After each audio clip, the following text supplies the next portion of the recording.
Africa is realizing its potential.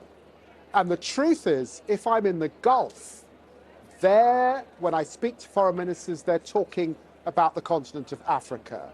I was in China a few weeks ago. There they are talking about the continent of Africa, and they are talking about partnership.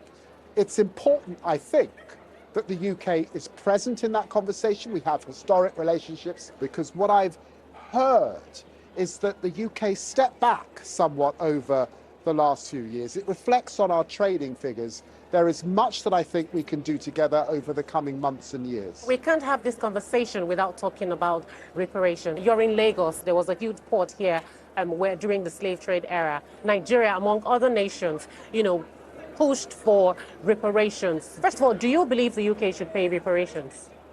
Look, I think that when we look back on that period, there were many horrors. I am the descendant of enslaved people, so I recognize that. But what I'm interested in is looking forward, looking to the future, looking to deepening those partnerships across the Commonwealth family, trade and investment, growth. That is what gives young people jobs. Would that mean a form of repayment to members of the Commonwealth? It's not about the transfer of cash. That is not the debate I think that people are wanting to have. They're wanting to talk about the future. What would reparations mean to you? It's about partnership.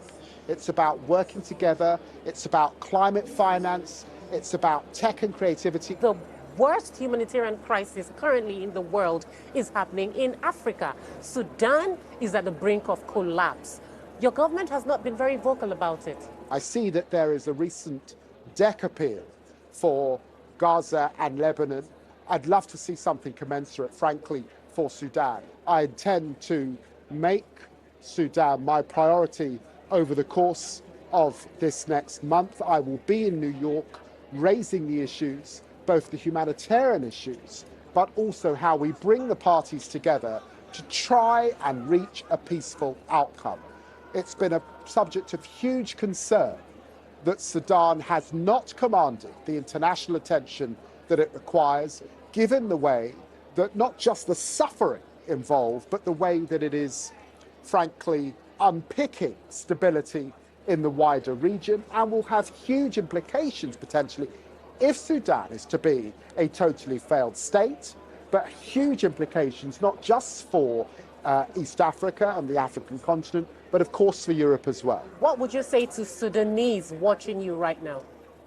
I'd say to Sudanese that I stand with you. The tragedy of what is unfolding in Sudan, I hear, and one of my roles over the coming weeks is to try and put Sudan back into the conversations, back up the agenda of international concerns. You spoke about education and the benefits Africans have gotten from the UK's educational system.